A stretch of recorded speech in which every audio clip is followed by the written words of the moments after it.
I think for many of us who've been following this issue for some time, we knew that these treatments, that these surgeries were really harmful, and that the activists were being dishonest in saying things like puberty blockers are reversible, and that the hormones don't have long lasting harms. It's just, sort of pause things so that the kid can decide what they want to do.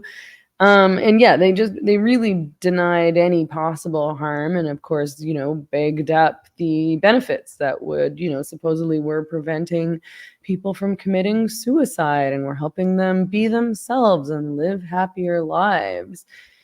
Was there anything in this report that was particularly surprising to you, that you didn't expect to find?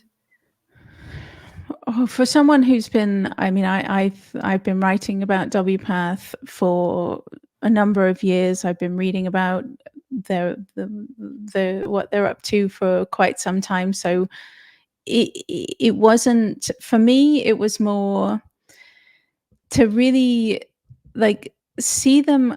I didn't really understand how activist led it was. I mean, I knew obviously you don't end up with a eunuch chapter if you're not a bunch of activists and if you haven't totally lost your ethical compass as an organization. But what I didn't really understand was how on the inside all of the conversations that are going on are just so driven by the activists. I mean, you see it over and over and over again that the way the forum works is typically somebody shows up with a really complicated case and they don't know what to do about it. So if you've got like for the adults who are really mentally unwell, there are quite a few the original post is a therapist who will say, I've got this patient, they have this,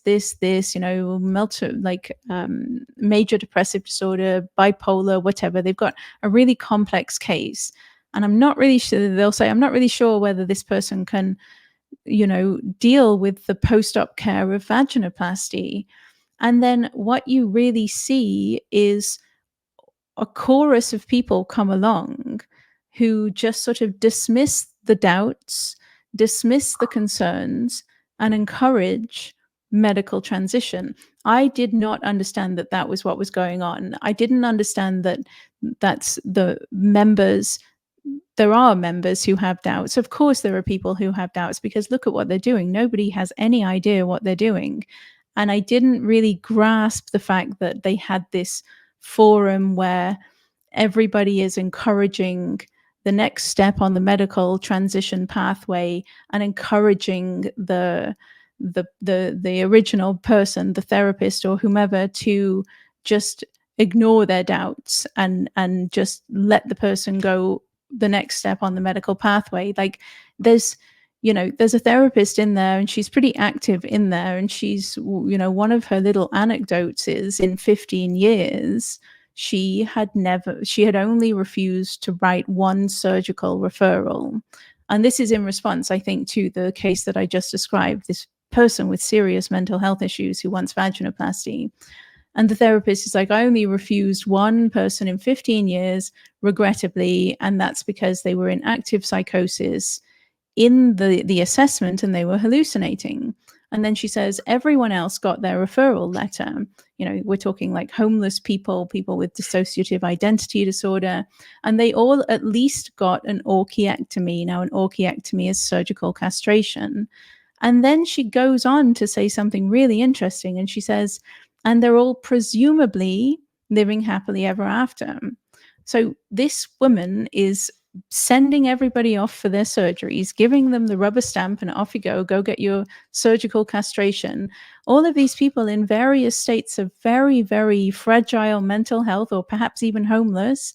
And then she's just assuming that they all lived happily ever after without any proof. Nobody's doing any follow-up.